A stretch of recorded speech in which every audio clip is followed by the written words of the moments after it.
नमस्ते दोस्तों। दोस्तों, हम सभी कभी न कभी अपने नापसंद कामों को टालते हैं। आइए जानें इसका क्या कारण है। जैसे कि हम कुछ एग्ज़ाम्पल से समझ सकते हैं कि बच्चे कभी-कभी पढ़ाई करने को या घर के कामों को टालते हैं। पहले हम इनका रीज़न समझेंगे, फिर हम सॉल्यूशंस निकालेंगे। दोस्तों, कल पे चीज़ को टालना, उसके लिए बहाने बनाना, जैसे कि कल कर लूँगा, आज तो देर हो रही है या आज मैं थका हुआ हूँ, वगैरह-वगैरह। कई काम तो हम सालों से करना चाहते हैं, जैसे कि कुछ लाइफ़स्टाइल चेंजेस, डाइटिंग वगैरह, फिर भी हम उन्हें आगे के लिए टाल देते हैं। इसकी वजह क्या है? कुछ चीज़ें जो इम्पोर्टेंट भी हैं, फिर भी टाली जाती हैं। दोस्तों, सबसे पहले तो लाइफ में हमारे डिस्ट्रैक्शंस इतनी बढ़ गई हैं, जैसे फ़ोन, टीवी वगैरह, जो कि 24/7 अवेलेबल है। तो ज़रा-सा हम खाली होते हैं और तुरंत ही फ़ोन उठा लेते हैं या टीवी देखने लगते हैं, जिसकी वजह से घंटों तक बिना रियलाइज़ किए हमारा कितना टाइम उसमें वेस्ट हो चुका है, ये हमें पता ही नहीं चलता। इसकी वजह से हम जो काम को पसंद नहीं करते, उसके लिए हमें समय ही नहीं मिलता। दोस्तों, जब भी हम किसी चीज़ में अच्छे नहीं होते, तो हमारे अंदर ये डर होता है कि हम उसे ठीक से नहीं कर पाएँगे या फिर फ़ेल हो जाएँगे, तो हम उसे कभी भी करना ही नहीं चाहते। जैसे कि हम एक एग्ज़ाम्पल से समझते हैं कि कोई बच्चा पढ़ाई में अच्छा नहीं है, तो वह इसके बावजूद कि वो ज़्यादा मेहनत करे, वो इसका उल्टा करता है कि वो पढ़ाई से भागने लगता है, वो पढ़ाई करना ही नहीं चाहता। चाहे उससे कोई और काम हम करवा लें, तो वो तुरंत कर देगा, लेकिन जैसे ही पढ़ने को कहेंगे, तो कोई न कोई बहाना बनाएगा। या कोई व्यक्ति है जो कि समझ लीजिए थोड़ा फिट नहीं है, अट्रैक्टिव नहीं है, थोड़ा-सा मोटा है, तो ये जाना जाता है, देखा जाता है कि वो व्यक्ति जिम जाना टालता है। उसको ये लगता है कि वो जिम जाएगा तो वहाँ पर जो लोग फिट हैं, वो उसका मज़ाक उड़ाएँगे। दोस्तों, हम सभी ये कभी नहीं चाहते कि लोग हमें फेलियर समझें या हमें नीचा दिखाएँ या हमारा मज़ाक बनाएँ। इसी से बचने के लिए हम कई बार तरह-तरह के बहाने ढूँढ लेते हैं कि जैसे कि टाइम नहीं है, तबीयत ख़राब है, वगैरह-वगैरह। इसी कारण हमें लगता है कि हम इन कामों में अच्छे नहीं हैं, तो हम उन कामों को करना ही नहीं चाहते, हम उन्हें फेस ही नहीं करना चाहते, उन कामों को छेड़ना ही नहीं चाहते, जिससे हम डरते हैं कि या तो हम उनमें फेल हो जाएँगे या कोई और आकर हमें कुछ कहे, इससे पहले ही हम काम को टाल देते हैं। अब इसे कुछ उल्टे तरीके से भी हम समझते हैं। अगर मान लीजिए आप किसी काम में बहुत अच्छे हैं, जैसे कि आप कुकिंग में बहुत अच्छे हैं, तो आपके साथ क्या होगा कि जब भी घर में कोई मेहमान आएगा या कोई स्पेशल पर्सन आएगा, तो आपके मन में हमेशा ये होगा कि खाना मैं ही बनाऊँ, क्योंकि आप उसे अपनी कुकिंग स्किल्स से इम्प्रेस करना चाहते हैं और आप ये बात भी जानते हैं कि खाना तो आप अच्छा ही बनाएँगे। अब जैसे कोई बच्चा बहुत अच्छा डांस करता है, तो उसकी कोशिश होगी कि हर ओकेज़न पे वो अपना टैलेंट दिखाए। वह ये ज़रूर चाहेगा कि वो अपना टैलेंट को लोगों के आगे शो करें, उसे छिपाएँगे नहीं या उसे टालेंगे नहीं। जब भी हमें कोई काम करना होता है और उसके लिए हमें एप्रिसिएशन मिलती है, तो उससे हमारा कॉन्फिडेंस बढ़ जाता है। हम वो काम को बार-बार करना चाहते हैं और खुशी से करना चाहते हैं। उस काम के लिए हमारा मन कभी भी मना नहीं करता, उसे कभी टालता नहीं है। दोस्तों, जब भी किसी काम में हमें फैमिली का, फ्रेंड्स का या सोसाइटी का वैलिडेशन मिलता है, तो हम वह काम ज़रूर ही करते हैं, क्योंकि हम उस टैलेंट में और भी अच्छा इम्प्रूव करना चाहते हैं, चाहे वो डांसिंग हो, सिंगिंग हो, कुकिंग हो या बॉडी बिल्डिंग हो। अगर किसी लड़के ने बॉडी बिल्डिंग की है, 3-4 महीने की मेहनत से जिम गया है वो, तो उसे बहुत ज़्यादा एप्रिसिएशन मिले तो वो उस पर और भी ज़्यादा मेहनत करेगा, उसे मेंटेन रखने की ज़रूर कोशिश करेगा और यही हर टैलेंट के साथ होता है।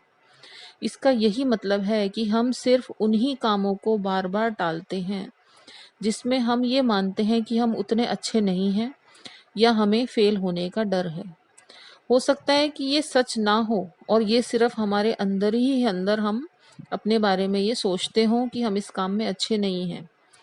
चाहे दुनिया हमें बार-बार इंस्पायर करती रहे, कई बार हमारी फैमिली भी हमें कुछ काम करने के लिए इंस्पायर करती है, लेकिन क्योंकि हमारी सोच अंदर से यही होती है कि हम इस काम में अच्छे नहीं हैं, तो हम वो करना नहीं चाहते।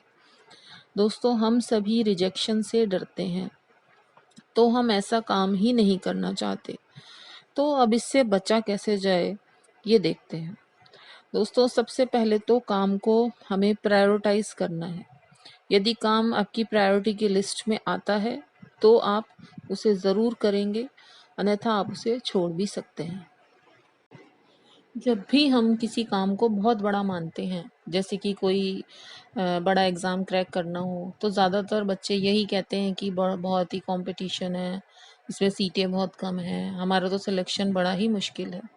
तो दोस्तों, जब हम बार बार ये नेगेटिव टॉक्स करते हैं, तो ये बातें हमारे सबकॉन्शियस माइंड में भी बैठ जाती हैं और वो इन्हें सच मान लेता है।